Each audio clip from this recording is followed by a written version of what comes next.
Welcome to Yalong Moto. For this video, mag-unbox tayo ng radiator guard, part number PRN014416. Evotech po yan, no? 4CB650R. Ganyan ang kanyang original packaging. Siyempre, galing UK yan. So, ayan. Pagbubuksan yan, meron siyang bukasan na naka-double-sided tape na sobrang higpit. Medyo malagkit talaga at pagkabubuksan, halos mapupunit na. Ayaw magpabukas, oh.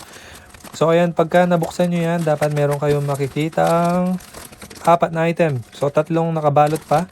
Tapos, isang radiator guard, syempre. So, itong mga liit-liit na yan, bubuksan natin later on. So, standby lang kayo dyan. So, ako, mahilig ako sa mga branded dahil gusto ko talaga yung quality at saka engineered ang item.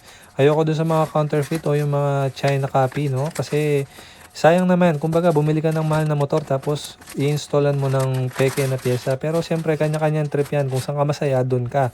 Pero siyempre ako gusto ko yung pinaka the best. So ayun, wala nang laman, yun lang naman. So pag open mo pa lang, makikita mo yung quality talaga eh. Ayan, masasabi mo talaga na the best talaga to. Saka napili ko Evotech kesa dun sa RNG. Yung RNG kasi parang mesh lang siya na nilagyan ng frame. Ito kasi one piece design, yayakap yan sa radiator guard, which is napaka cool tignan. Even yung side ng radiator mo is somehow protected pa rin. So ayun yung 360 view, no? Para may idea kayo kung ano yung tsura niya. Yung iba kasi nagbebenta ng second hand na medyo mag-aalanganin ka kung original ba o hindi. So ayan, yung iba kasi mga peke sila na pinapalitan yung tatak, yung mga ganon. Minsan may mga sticker yung tatak na Evotech pero hindi naman.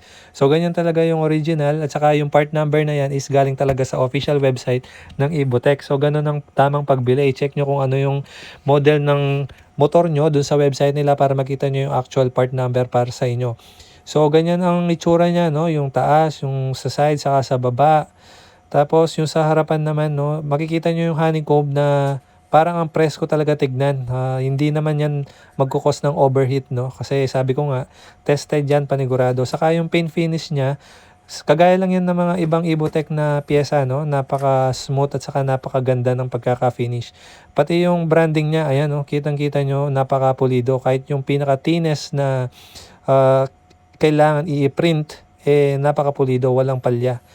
So ayan, napakaganda talaga, na satisfy na naman ako sa pyesa na to.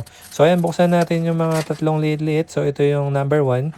So ito yung bracket na yayakap sa ating radiator guard, no.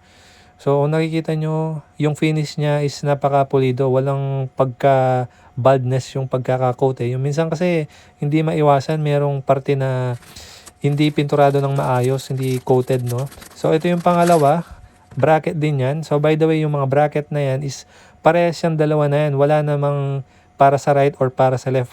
Interchangeable yung mga yan. So FYI, no? Ganyan dapat yung makukuha nyo pagka bibili kayo, lalo na kung second hand.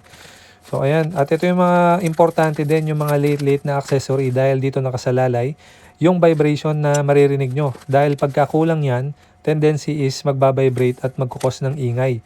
So ayan sila, no? May mga rubber tayo na square. Yan yung mga magpe-prevent ng pagkaskas ng guard doon sa radiator. Siyempre yung mga tornilyo at saka washer nila na special.